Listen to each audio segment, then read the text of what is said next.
Hi, I'm Sharon Colvin. I am the Youth Services Consultant for the Vermont Department of Libraries. Today we're going to talk about easy readers. Now, I get a lot of questions from people, librarians, children's librarians, talking about easy readers and how do you select them and what do you do with them. So I'm going to give a little primer on what they are, how to use them, how to recommend them to kids, and then how to find them. So there are a lot of different publishers of easy readers. An easy way to find them or to recognize them is their size.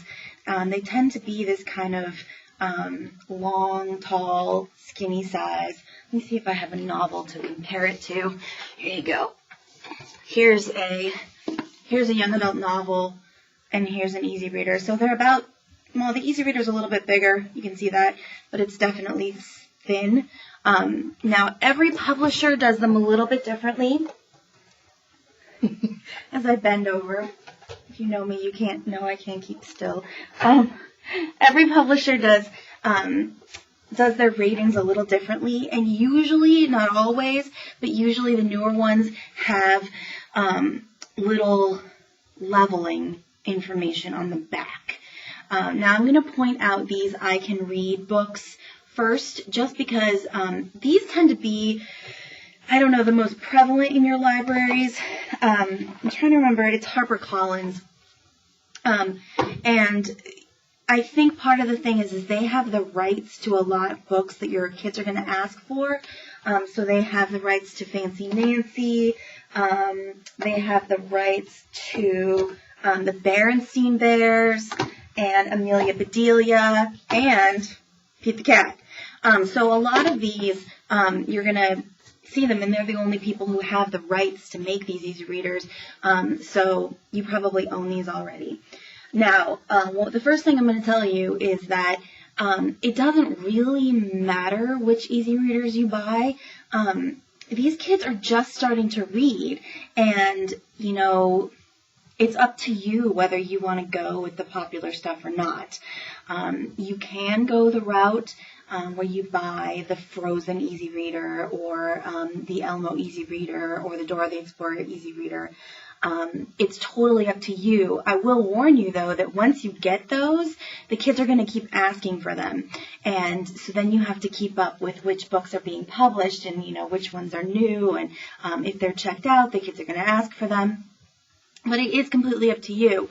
One of the advantages to children's books is that kids, you know, they're new to books, so they don't come with a lot of preconceived notions. But parents are very nostalgic, so you will see things like this. P.D. Eastman is an author you will know from Are You My Mother? And he's written a ton of books. You'll see the Dr. Seuss imprint. This is from Random House. This is an old book. This is a book we have here in our collection. Let's see when it was published. 1973. So this was around when I was a kid. You can see the art is very simple. And honestly, you know, I will argue with any teacher, you know, that says that new books are better. I really just don't think they are. There might be a little more diversity in the new books. The names might not be so Eurocentric. It's possible they'll deal with more modern issues. And of course, there'll be these characters that are in the media and in television everywhere. However, when kids are learning to read, the important part is the words on the page. And it doesn't really matter what those words are because, you know, by nature of them being early readers or easy readers, there's not going to be any violence or sex or anything, you know, really inappropriate in them. So you don't have to worry about that. So let me show you the inside of these books, and then we'll talk about what makes these levels different. Okay, so I want you to take note of a couple of things when you look at these books. The first thing that's probably the most important is how many words are on the page. Is it a sentence? Is it just one word? Is it a phrase? Is it something descriptive? Is it kind of like a flashcard? Like, does it just say dog and a picture of a dog? Or is it actually a story? The second thing I want you to notice is font size. Little kids don't have the best eyes, and they're still learning the symbols of language. So you want big fonts. As they get older, they can start reading novels with little tiny font, that go, that make us go blind. So those are the things I want you to notice first. The second thing, or the next thing I want you to notice, are the pictures. Are they bright and engaging? Some of the older ones, sadly, don't have a lot of color, or maybe have one or two colors. And kids today really do expect more vivid colors. So those are things that are worth replacing. But, this one's from 1973, and it looks pretty good. Of course, the books in my collection don't get used that much. If they get old and worn, definitely replace them. But, the appeal of something like this is it's colorful, it has a story, things like that. So as far as leveling goes, every school and every expert has a different leveling system. You're going to hear things like Lexile. You're going to hear, there's a couple of new ones coming out. You might hear levels with numbers or letters with letters of the alphabet on them.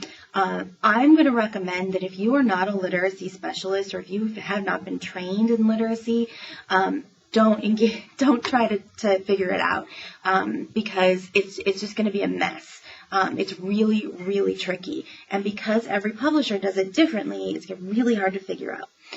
Now, I have some background in literacy, but not enough to really know these different methods for deciding what level kids are. If kids come in and ask things like Fountas and Pinnell, and I'm trying to think of some of the other ones, Lexile, you can find that information on the internet and try to match them up.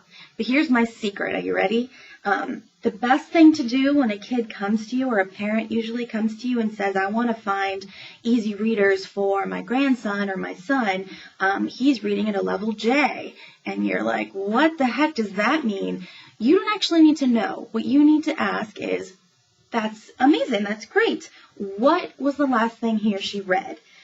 Or what's his favorite character? And then go through your collection, hopefully they're a library user, and try to find a book that they enjoyed, or have them bring to you the books that they're returning, and take a look at it. And you'll start to recognize. And you don't need to know what this is called in Fountas Pinnell or Lexile. All you need to do is pick out a couple of things. So I'm going to show you one of the most frustrating things, and that is the publisher levels. So the publisher levels, this is the I Can Read books, and so they have a bunch of different levels. Let me zoom in a little bit so you can see this. Okay, so there's the My First one for sharing. Then the first level is simple sentences, and then 2 and 3 and 4. Now these come in fiction and in nonfiction, and I would recommend that you look at nonfiction too, because those are really fun. Now, just because it says My First, every publisher puts that at a different level, because they're working with specialists with certain ideas and working with certain systems, and those aren't the same specialists who are working with the publisher next door. And even though all the publishers own each other now, it's still different with every imprint. And then they've changed too over the years, so older books might be different too, and that's why I want you to be careful with these. However, one way that they can help you is if a kid comes in and says, oh, I really loved this book, you can look at it and say, okay, that's great. For I Can Read, you like the ones that have the yellow label on them. And that means if you pick out another yellow label, that will be the same reading level. So you can compare them to each other. But if a kid walks in off the street and, you're like, hey, he's a new reader, just because this says My First doesn't necessarily mean it's appropriate for this child. And I'll show you why. So I want you to check this out. This is the lower level from I Can Read. And I really do like this publisher. But check out those sentences. Pete follows the conductor. Conductor? That's a big word for a little kid. He goes to the front of the train. Come in, says the engineer. Okay, cute story, absolutely. Not a lot happens in Easy Reader books, but this is a lot of words, and not something that I personally would consider to be a level 1 book.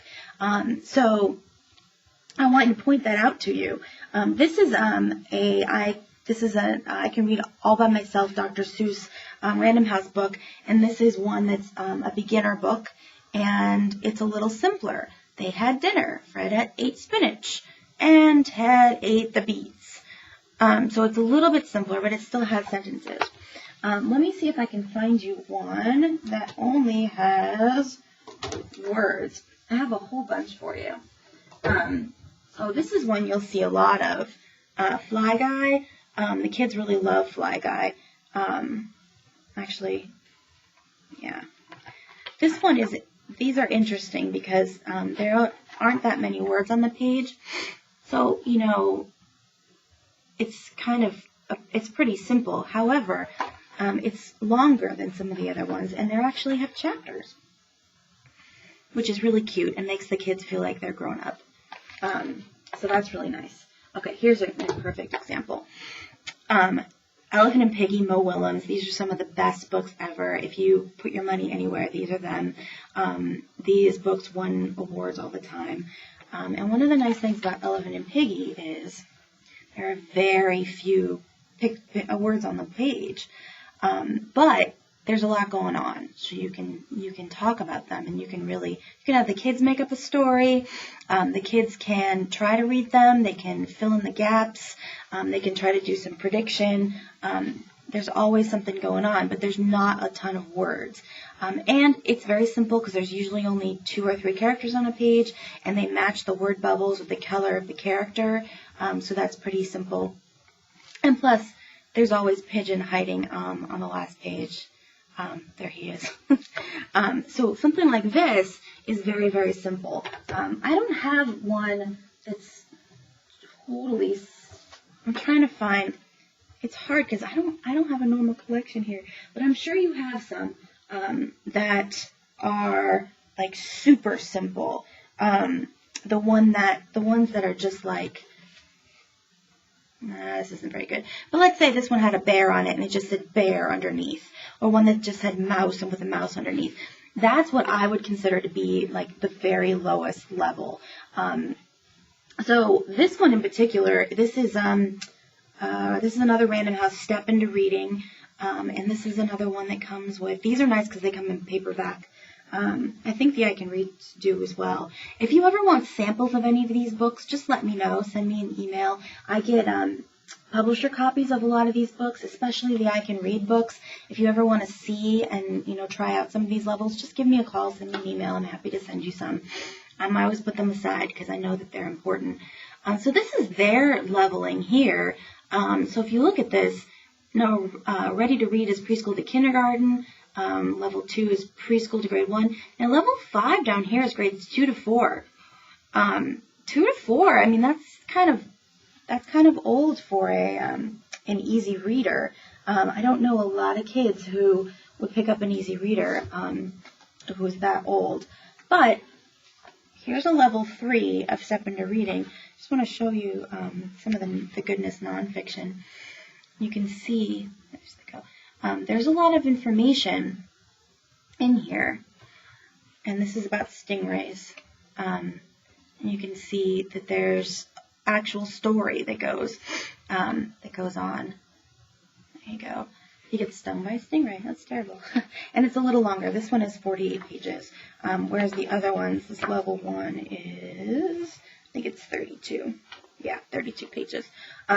So every publisher is going to do it differently, and that's going to drive you a little bit bananas because parents will come in and say, he's level 2, and then you're going to have to ask them, well, what publisher is that? And they're not going to have any idea. So the best thing to do is ask them what the title of the book is, so you can try to figure it out. Because otherwise, you're not going to be speaking the same language. Because as we saw, level 1 in Step into Reading is very different from level 1 in an I Can Read. And not all of them have the pre-readers, and not all of them go up as high as the other ones. And some of them, like Elephant and Piggy, aren't part of a series like that. It's just published like this. It's not part of a reading series. It's just Hyperion. And Fly Guy is the same way. This is Scholastic, and it's not part of a series. So it's not going to tell you what the reading level is. You're just going to have to figure out that Fly Guy is a certain reading level. And the way you do that is the same thing I was telling you before. This one is separated into chapters. That's a little more advanced. You want to take a look at the font. You want to take a look at the size of the font. How many words are on the page? Take a look and see how many big words are on the page. Are there words that the kids are going to have to sound out? Well, that's not a very good example page, is it? And then look at the pictures. Do they match up to the action? And if you look at this one, there's actual conversation. That's kind of an advanced skill, knowing that someone's talking, knowing the quotation marks, and who they belong to. And maybe even reading aloud with voices. That's an advanced skill. So that's something that would be a little bit more advanced. So I wouldn't hand this to somebody who just learned how to read, for example. So let's look at something else. This is Nate the Great, which has been around for a long, long time. And Nate the Great is actually pretty advanced, although it is published in this easy reader format. You take a look at it. Yikes, look at all those words.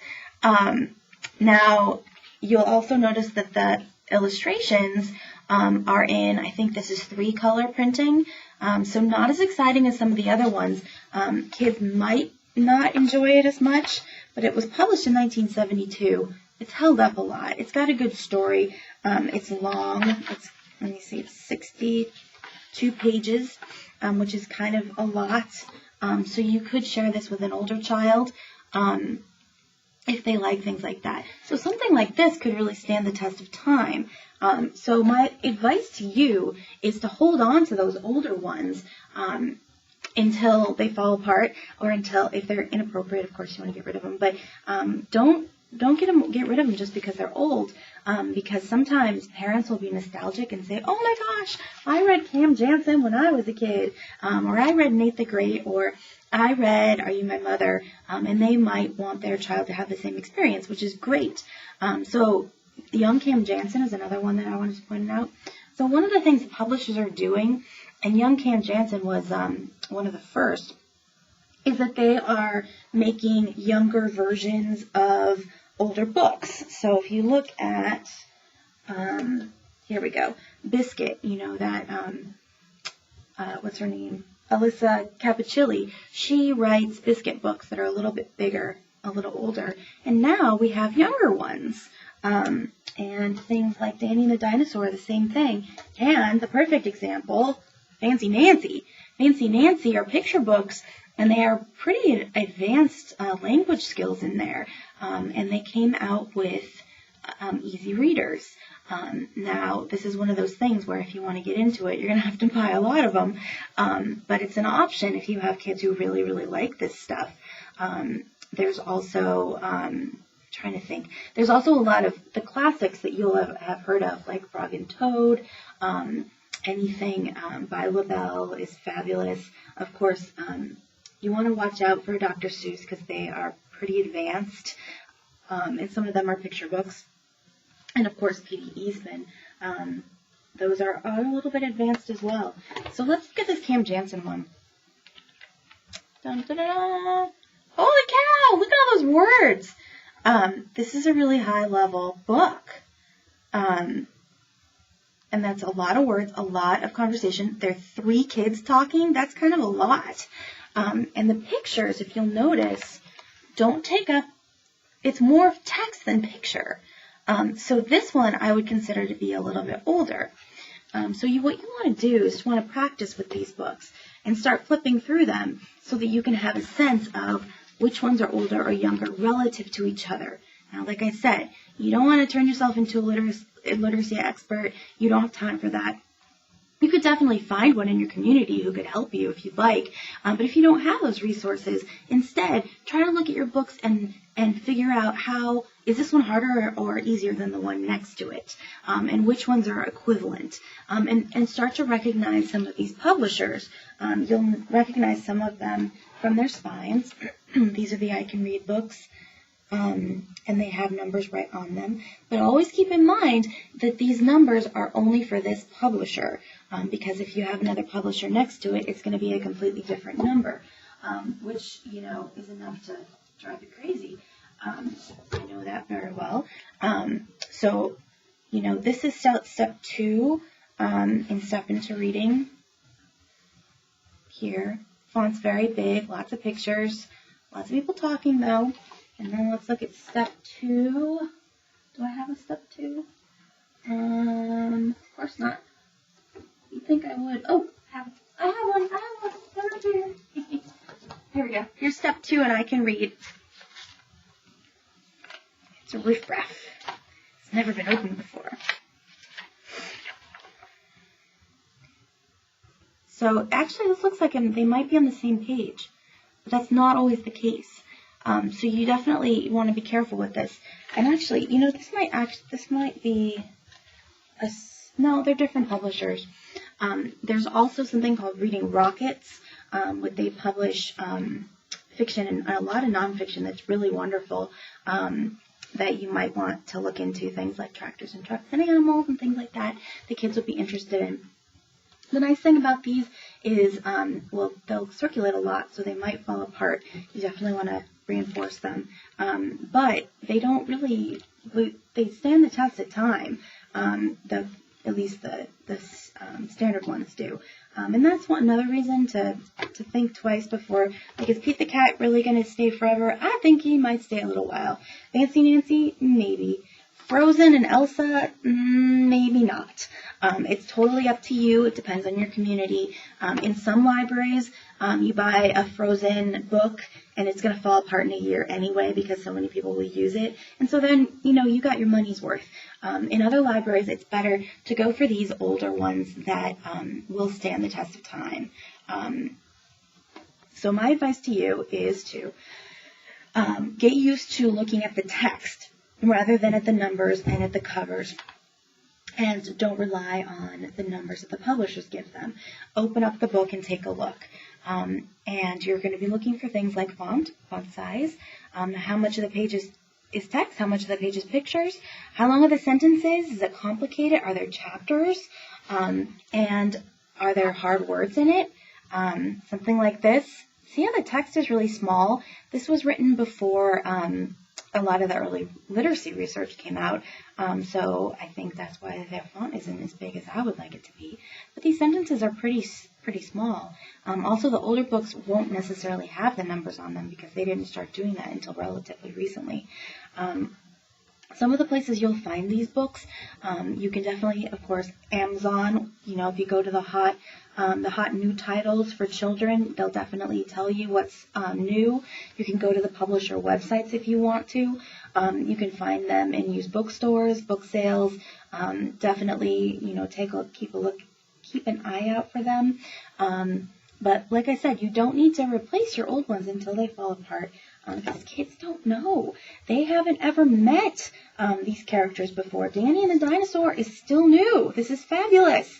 And just keep an eye on, and when the kids ask, I want a book just like this one, or, Johnny's reading at level, S, Alexile, and you have no idea what that is. Don't try to figure it out. Just open up the book and be like, is this something that he could read? Do you think this is good? And then watch the parent's face or the grandparent's face or the teacher's face. And if they say, no, that's too hard, or we want something simpler, or, you know what, he really, really liked Amelia Bedelia. Fabulous. See if you can grab a book and see if you can find something similar to that. And then once you find a publisher that you like, you can use those numbers to get something similar. The other thing I would recommend if you have a large collection, which many of you don't, but if you do, is labeling the ones that are the very simplest. That way, when you have parents coming in and saying, my kid just learned how to read, what do I do? You can have a go-to place. It could be as simple as a little dot or, an ABC sticker or a star or something like that. And those are the ones you want to pick out that have the very simple, like 1 or 2 words per page. Sometimes you'll see those in, the feeling books. Or the nonfiction books where it's like happy and there's a smiling face and it's just the word happy underneath in big, bold font. Or animals and it'll say cow and it just says cow. Like those very, very simple ones you might want to flag for your staff and for your volunteers so that they can find them in a pinch. But the rest of them, you really do have to dig in and open them up when you do Reader's Advisory. So I'm sorry I don't have any really simple answers for you, but if you ever have questions, please let me know. And I'm happy, like I said, I get copies of these from publishers. And so I'm happy to share them with you.